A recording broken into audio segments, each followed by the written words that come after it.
Gold নাকি জমি, আগামী ৫ বছরের স্মার্ট ইনভেস্টমেন্ট কোনটি? ইনভেস্টমেন্টের কথা উঠলেই দুইটি নাম সবার আগে আসে, প্রথমে জমি, তারপর গোল্ড। কিন্তু একজন স্মার্ট ইনভেস্টর শুধু আজকের দাম দেখে সিদ্ধান্ত নেন না, তিনি দেখেন আগামী ৫ বছর পর সেই অ্যাসেট কোথায় দাঁড়াবে।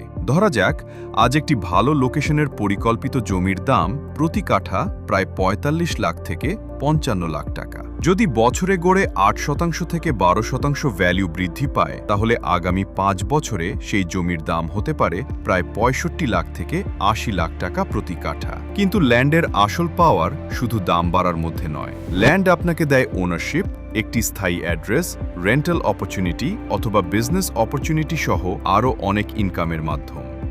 আরেকদিকে গোল্ড সবসময় সেফ ইনভেস্টমেন্ট হিসেবে ধরা হয়। ইনফ্লেশন, ডলার রেট এবং গ্লোবাল ক্রাইসিসের কারণে গোল্ড প্রাইস ওপরে নিচে ওঠানামা করে। আজ এক ভরি গোল্ড দাম প্রায় ২,২৫,০০০ টাকা।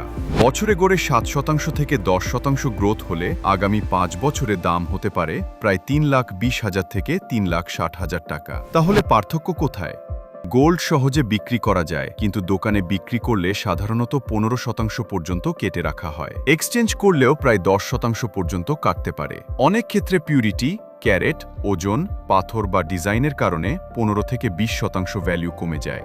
গোল্ড বিক্রির ক্ষেত্রে শুধু সোনার ওজন ও ক্যারেট অনুযায়ী দাম পাওয়া যায়, মেকিং চার্জ বা ভ্যাট ফেরত পাওয়া যায় না। সুতরাং আজ যে ডিসিশন ছোট মনে হচ্ছে, ৫ বছর পর সেটাই হতে পারে আপনার সবচেয়ে বড় অ্যাসেট। তাই ইনভেস্টমেন্ট করার আগে যাচাই করুন, কারণ সোনা ভ্যালু ধরে রাখে, কিন্তু সঠিক জমি ভ্যালু তৈরি করে। আগামী ৫ বছরের জন্য স্মার্ট চয়েস করুন। সেফ ফিউচারের জন্য প্ল্যান্ড ল্যান্ড ইনভেস্টমেন্ট করুন।